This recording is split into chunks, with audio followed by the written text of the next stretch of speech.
Soil Carbon and You Can Save the Climate by Larry Evans. Recently, several scientific journals have addressed the issue of soil carbon sequestration. It seems that our methods of measuring the amount of carbon in soils have been inadequate, and the role of soil microorganisms in carbon sequestration and nutrient cycling have been underestimated. So, the dynamics of soils and the importance of fungi are even more important than we supposed. Turns out it's not just a geek thing. Gramps was right. Organics are what makes the soil rich. We know of the importance of mycorrhizae in acquiring nutrients for trees, but not so many of us realize the critical role of soil carbon as a water reservoir, especially here in the arid western half of North America. Brown cuboidal rot, or BCR, found in rotting conifer logs, absorbs at least 5 times its weight in water. These subsoil reservoirs are the main way that snowmelt is captured and utilized in the local montane ecosystem. Fungal hyphae penetrate these subsoil reservoirs, breaking down the lignins, digesting bacteria, and converting biomass to chitin, the main component of fungal cell walls. These new studies indicate that much more soil carbon is tied up in chitin than previously suspected. Chitin is very stable and durable and retains carbon in the soil for centuries. The fungal mycelia itself pulls water and nutrients from the brown rot sponge and trades drops of nutrient-rich water for tiny nuggets of tree sugar at the mycorrhizae, a knot of tissue formed by tree root and fungus growing into each other. Over 85% of a tree's water and 100% of its nutrients arrive through this fungal connection. Having now observed the immense capacity of these soil organisms to sequester carbon, what are we going to do about it? Perhaps we could start by outlawing the practice of slash pile burning after logging operations, or maybe mandating that prescribed amounts of coarse woody debris be buried, chipped, or inoculated with fungi instead of burning it. Whoa, now you're just talking crazy.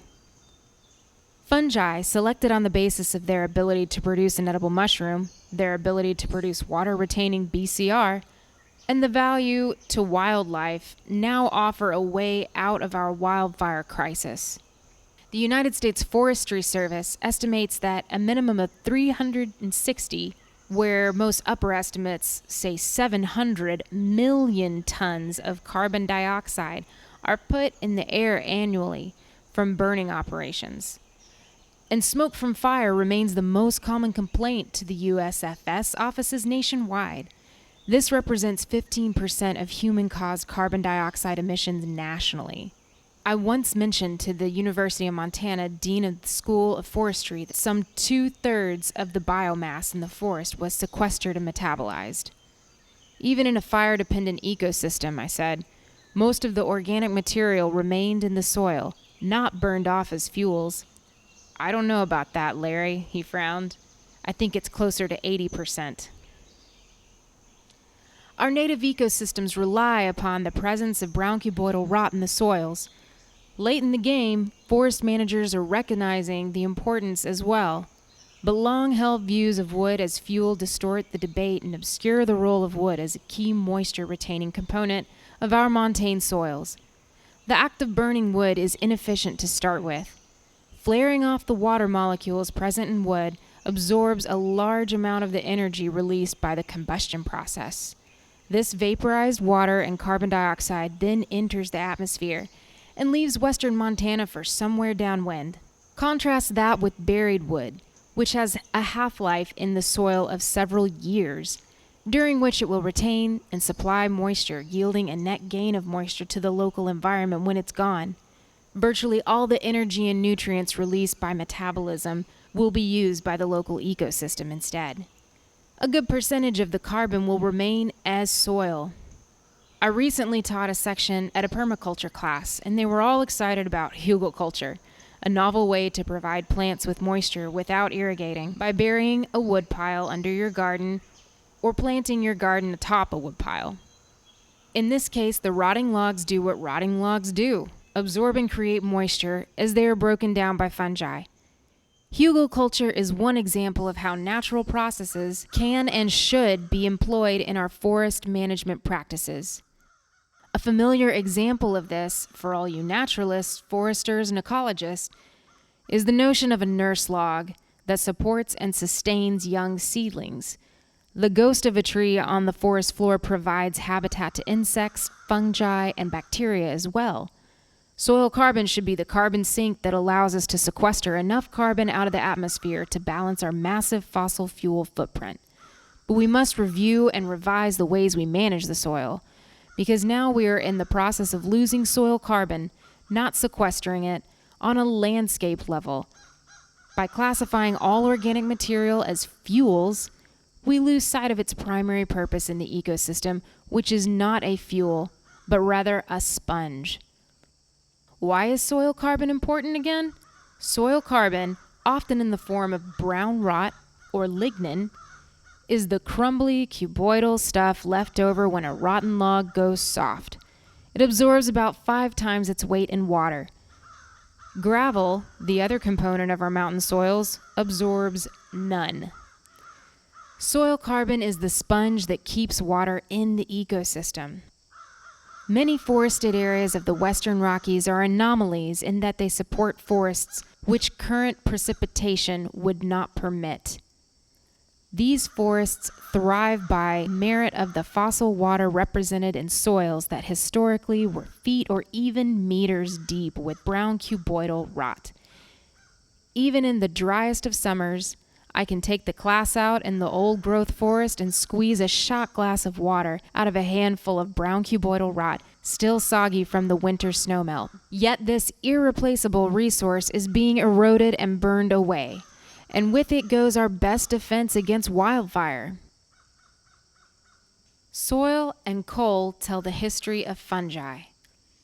Many of you have already heard me tell the story of coal in lectures over the past couple years, and will share my delight in the reading about recent research and publications that support this emerging viewpoint, notably David Hibbett of Clark University and a recent Scientific American article by David Bielo. The story of coal begins over 300 million years ago, at the beginning of the appropriately named Carboniferous period. You paleontologists will recall further distinctions of the Mississippian and the Pennsylvanian eras during this time. At the beginning of the Carboniferous period, the ancestors of vascular plants and the ancestors of fungi were locked in a balance of creation and destruction. The many complex materials that plants created by photosynthesis, the fungi and bacteria of the day could break down with their site-specific enzymes and feed on them. Then, in a geologic instant, an ancestor of modern conifers and cycads managed to synthesize an intercellular glue we call lignin, and nothing has been the same since. Lignin is familiar to most as a component of the sticky resin in conifer trees, and people have puzzled over it and utilized it for centuries. Unlike the thread-like cellulose molecule, which is made up of thousands of sugar molecules chained together using the same bond, lignin is a hodgepodge of ring compounds, odd chemical bonds, and hydrophobic molecules. Whereas a single enzyme can unzip a whole chain of cellulose, the digestion of lignin required the production of so many single-site enzymes, it took more energy to digest it than could be obtained from it as food. And so it went on for some 60 million years, more or less.